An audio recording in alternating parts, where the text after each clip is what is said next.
20, 21, 22, 23, 24, 25, 26. അപ്പം അങ്ങനല്ല, ഇത്രയും കാലയളവില് എനിക്ക് കയറി വരാനായിട്ട് ഞാൻ ഒരുപാട് ആൾക്കാരെ താഴ്ത്തി കെട്ടിയും കളിയാക്കിയും അങ്ങനൊക്കെ വീഡിയോസ് ചെയ്തിട്ടുണ്ട്. അവരോട് ആരോടും എനിക്ക് പേഴ്സണലി ഒരു വിരോധവും ഇല്ല. പല വീഡിയോസ് കാണുമ്പോൾ എനിക്ക് തന്നെ വിഷമം തോന്നും. പക്ഷെ ആ ഒരു റീച്ച് കിട്ടാൻ വേണ്ടിയും ആളുകളിലേക്ക് എത്താൻ വേണ്ടിയിട്ടൊക്കെ ആയിട്ട് എല്ലാരും ചെയ്യുന്ന പോലെ ഞാനും ചെയ്തു തന്നെ ഉള്ളൂ. പക്ഷെ ഇനി അങ്ങോട്ടുള്ള വർഷം ഒരിക്കലും അങ്ങനെ ആയിരിക്കത്തില്ല.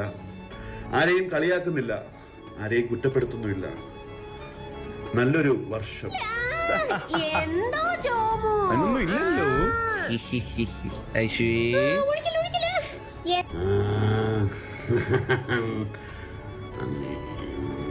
ജോമോന്റെ കൊട്ട എങ്ങനെ ഞാൻ ചെയ്യായിരിക്കും? 2026 പോയി. അല്ലേലും ഇങ്ങനെ വന്നപ്പോഴേ എനിക്കറിയായിരുന്നു. ആരാവൻ, ഏവനടാവൻ.